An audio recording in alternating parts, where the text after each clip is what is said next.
Bonjour mes chers élèves de première année sciences maths baccalauréat. Aujourd'hui, on va aborder la leçon de dénombrement.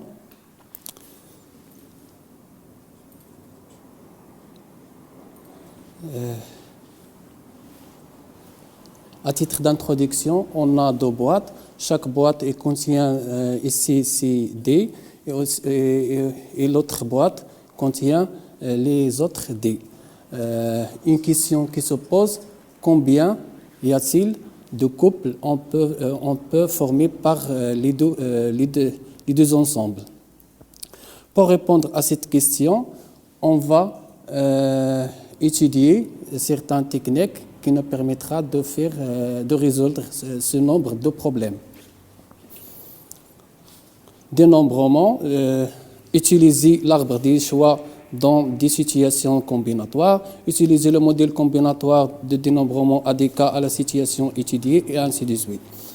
Donc, dénombrer, dresser la liste exhaustive en mathématiques, c'est déterminer le cardinal d'un ensemble. En mathématiques, c'est quoi dénombrer? C'est pour calculer le cardinal des ensembles bien sûr finis. Un ensemble fini, définition, E est un ensemble fini s'il existe un N appartenant à une étoile et une application phi bijective de E vers l'ensemble 1, 2 jusqu'à N. On note le nombre d'éléments de E, cardinal de E. D'accord? Par convention, l'ensemble vide est fini et le cardinal dans l'ensemble vide égale à 0. Bien. Un petit exemple. L'ensemble Mn, ce sont les ensembles M et N appartenant à Z, donc l'ensemble M, M plus 1, M plus 2 jusqu'à N. Alors, il contient combien d'éléments? La règle est très simple, M moins M plus 1. Voilà. Un autre exemple, c'est comment calculer le cardinal de produit cartésien. Le produit cartésien, donc on prend le premier élément de E, c'est A, et le deuxième élément de F, c'est 1. Et ainsi de suite, on peut construire les éléments de produit cartésien. Alors, le cardinal de E croix F est égal au cardinal de E fois cardinal de F est égal à 2 fois 3 est égal à 6 éléments. On peut généraliser ce cas-là en calculant le cardinal de E croix E jusqu'à P. Donc, P fois. Donc, ce cardinal égale le produit des cardinaux. D'accord? La proposition, soit E et F, deux ensembles finis. Le cardinal de la réunion E union F est égal cardinal de E plus cardinal de F moins le cardinal de l'intersection. D'après le schéma de Venn, on voit que le cardinal de la réunion, c'est le cardinal de E, donc ces éléments-là, plus le cardinal de F. Donc, on voit qu'on a computé ces éléments deux fois. Donc, il faut le retrancher, donc moins cardinal de l'intersection. Si encore E et F sont disjointes, c'est-à-dire l'intersection entre E et F est égale à l'ensemble vide, alors le cardinal de la réunion est égal à la somme cardinal de E plus cardinal de F. Voilà, pour une famille disjointe 2 à 2, c'est-à-dire AI inter AG égale à l'ensemble vide, si I est différent de J, on a le cardinal de la réunion est égal à la somme des cardinaux. Voilà. On passe au théorème. Donc, soit E un ensemble fini et soit A une partie de E. On prend une partie qui est inclue dans E. Alors, il est évidemment A est fini et le complémentaire de A est fini aussi. Et la règle, comment calculer les cardinaux? Donc, le cardinal de complémentaire de A est égal cardinal de E moins cardinal de A. La deuxième, c'est le cardinal de A est inférieur ou égal au cardinal de E. Voilà, le cardinal de A est égal au cardinal de E, équivaut à dire les ensembles ils sont égaux. A est égal à E. On passe à la démonstration. Il est clair que A et son complémentaire sont finis. Et A et le complément sont deux parties disjointes de E. Et donc, on peut, à partir d'un ensemble A, on peut, union son complémentaire, on peut obtenir l'ensemble tout entier E. Donc, le cardinal de E égale le cardinal de la réunion, égale la somme moins l'intersection, mais l'intersection est égale à l'ensemble vide. Et le cardinal de l'ensemble vide est égal à 0. D'accord? Donc, on passe les ensembles en même cardinal, c'est-à-dire cardinal de A égale cardinal de E. Si cardinal, on passe à la deuxième, cardinal de A inférieur ou égal à cardinal de E, on a cardinal de complémentaire est égal cardinal de E moins cardinal de A. Voilà. Et le cardinal de A est positif parce que c'est un nombre, le nombre d'éléments est positif, d'où cardinal de A inférieur ou égal à cardinal de E. La troisième, cardinal de A égale cardinal de E équivaut à dire A est égal à E. De plus, cardinal de A égale cardinal de E équivaut à dire cardinal de E moins le cardinal de A égale à 0, c'est-à-dire le cardinal de complémentaire égale à 0, vaut ensuite que le complémentaire égale l'ensemble vide, et lorsqu'on dit le complémentaire de A dans E est l'ensemble vide, alors A est l'ensemble E. On passe à la deuxième partie, le principe de dénombrement. Si on a les deux localités A et B sont reliées par trois routes numérotées 1, 2, 3, et les localités B et C elles sont reliées par deux routes 4 et 5. Alors la question, combien y a-t-il de trajets pour aller de A vers C en passant par B? Donc si on fait l'arbre des choix, on peut choisir le chemin 1, puis par exemple on choisit le chemin 4, on passe par ici. Donc, ou bien on choisit le chemin 1 et on passe par le 5. Et ainsi de suite, on va construire un ensemble de possibilités, donc soit la route 1 et 4, 1 et 5, et ainsi de suite, donc 3 fois 2 égale à 6. On remarque ici que on a un ensemble de choix entre trois routes, 1, 2, 3, et l'autre ensemble se fait par deux cas possibles, ou bien deux trajets. Donc, au total, 3 fois 2 égale à 6. Activité 2, lorsqu'on lance une pièce de monnaie 2 fois de suite, alors quel est le nombre de cas possibles? Ou bien quel est le nombre de résultats possibles? Donc, la première étape, on lance le dé, on lance la pièce, on peut obtenir soit P ou bien F. Et la deuxième cas, PF et PF. Donc, au total, on a l'ensemble des possibilités. Soit on obtenir PP ou bien PF ou bien FP ou bien FF. Et comme ça, on a 2 fois 2 est égal à 4. Principe de dénombrement. On peut généraliser ça pour énoncer le principe de dénombrement. Alors, si on a une opération globale peut se décomposer en cas opération successives, d'éléments successifs, d'opérations successives, ces dernières peuvent s'effectuer respectivement de N1, N2 et jusqu'à NK manière. Alors, l'opération globale se fait par la multiplication N1 fois N2 fois jusqu'à NK. Application. On va appliquer le principe de dénombrement pour calculer le nombre des applications.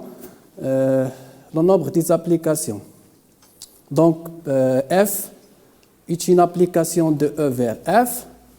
E est fini et contient des éléments E1 jusqu'à EP. Et F aussi est fini et contient B1 et B2 jusqu'à Bn. Alors, combien y a-t-il de cas possibles pour choisir l'image de E1? Donc, l'image de E1, donc E1 a n possibilités pour choisir son image. Donc, n possibilités. Donc, f de E1 peut égale B1 ou bien B2 ou bien. Donc, n possibilités. Ensuite, E2 a une possibilité aussi pour choisir son image. Et ainsi de suite. D'après le principe de dénombrement, on a n possibilités fois n, p fois. Donc, n à la puissance p. Voilà. On peut généraliser ça en disant que le cardinal de l'ensemble des applications, de E vers F est égal au cardinal de F à la puissance cardinale de E.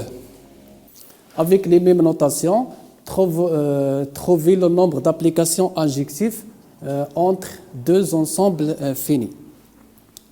Voilà. Donc, on a E1 a n possibilités pour choisir son image. Et puisque deux antécédents différents n'ayant pas même image, alors E2, on a n-1 possibilités pour choisir son image. Et ainsi de suite jusqu'à n-p plus 1. Donc, d'après le principe de dénombrement, on a n fois n-1 fois jusqu'à n-p plus 1 est égal à np. Application 3, trouvons maintenant le nombre d'applications bijectives. D'après ce qui précède, donc on a ici P, mais pour que l'application soit bijective, il faut que le cardinal de E égale le cardinal de F. Donc, ici N et N. Donc, nombre d'éléments. Voilà. Et on regarde dans le cas là que le nombre d'applications, c'est aussi le nombre d'injections. Et on fait N fois N-1 fois jusqu'à 1, c'est-à-dire N fois est égal à N. N est égal factoriel de N. D'accord? Et aussi, c'est le nombre de permutations d'un ensemble de N éléments, c'est N factoriel. Et par convention, on a 0 factoriel est égal à 1 et 1 factoriel est égal à 1. Voilà.